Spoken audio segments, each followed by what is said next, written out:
Different types of sampling. In order to achieve a representative sample in a reasonable amount of time and at a reasonable expense, several different sampling methods are used.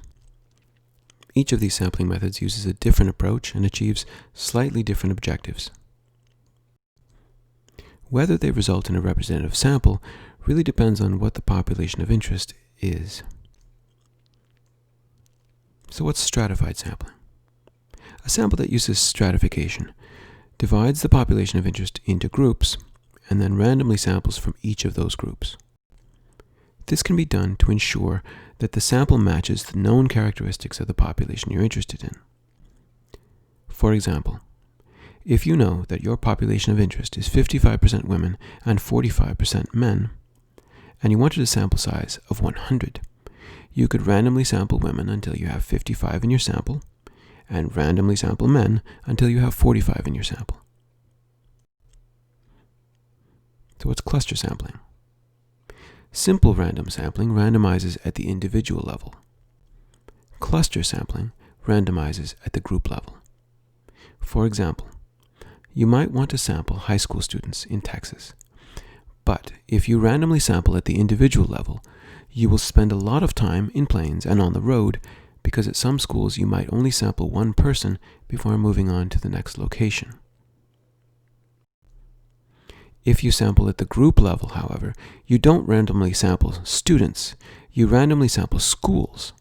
So you randomly choose high schools, and from those schools you select, you sample every individual. This approach incorporates randomness, but it also adds an aspect of convenience. Systematic samples are performed by choosing every nth member of a population.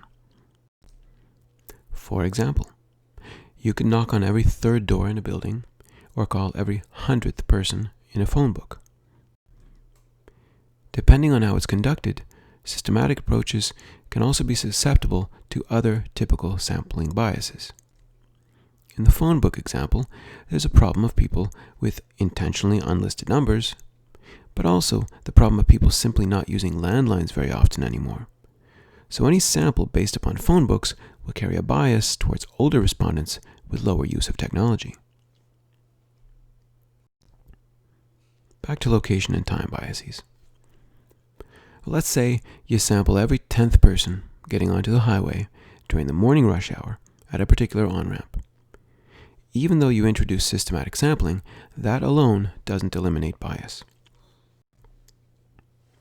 Choosing an on-ramp to a highway introduces a bias in favor of people traveling longer distances because they're using highways. Choosing to sample during a rush hour introduces a bias in favor of people who work regular hours because most people wouldn't be on the road during rush hour if they didn't have to be. There is also a bias against people who don't use cars to travel to work.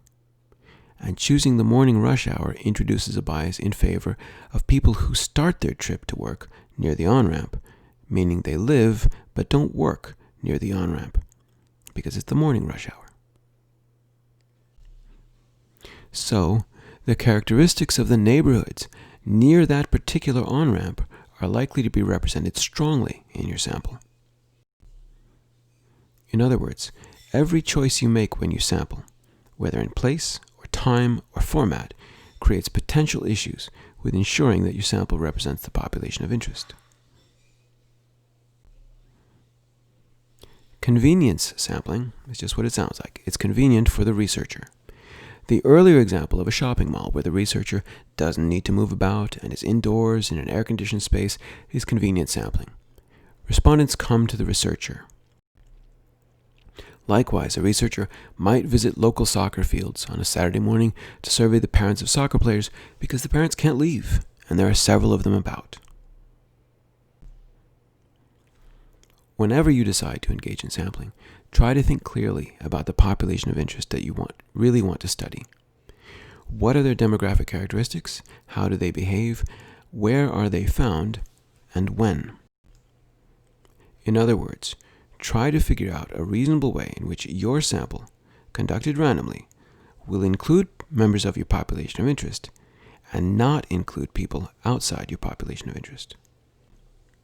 At the same time, try to make sure that no particular group inside your population of interest is likely to be overrepresented or underrepresented.